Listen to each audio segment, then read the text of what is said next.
total of 5.58 million people have already been diagnosed to be infected by COVID-19, with approximately 350,000 deaths till this day. In order to prevent any further infection, governments across the globe have put quarantine in order. Good morning everybody, this is Manvi Raj from Law First Year USLLS, and today we will talk about a new world order in the wake of COVID-19, the opportunities and encumbrances.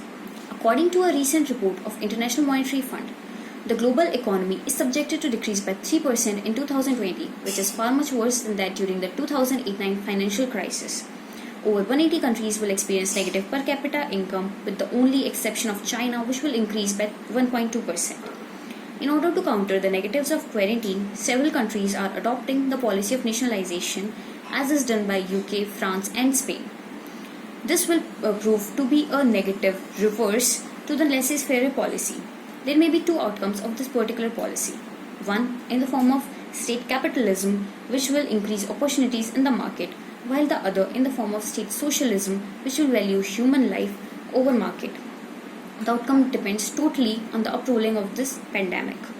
Moreover, in contemporary times, the horrors of our past have become necessities as people are forced to work from home and step into the arena of digitization, which they have dreaded for long.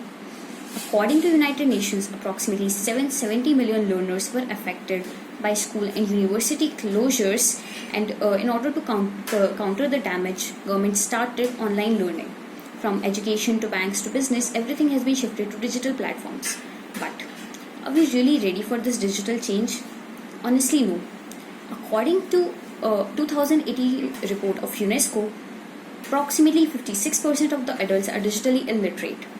Also, such an unplanned shift to online learning have forced the students to become passive learners.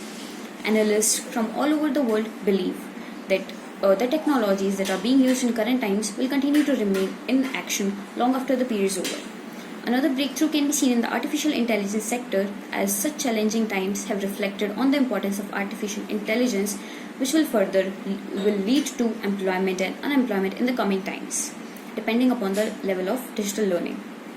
Moreover, on the one hand, globalization has received a severe setback in the backdrop of fights for vaccines between nations, which will need a comeback. While on the other hand, in the meantime, Mother Earth has replenished itself and in order to welcome us with a greener environment.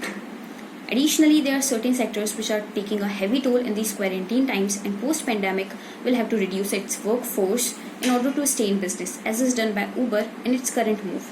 Overall, as Karl Marx pointed out, necessity remains blind until it becomes conscious. Hence, the current world system, this COVID-19 outbreak has brought forward the visibly invisible realities of the current world system, which needs to be more digital, humane and economically powerful. No, and not to forget, the theory of survival of the fittest will apply to the new world, as only those who will manage to adapt will survive, the rest will simply perish. Thank you.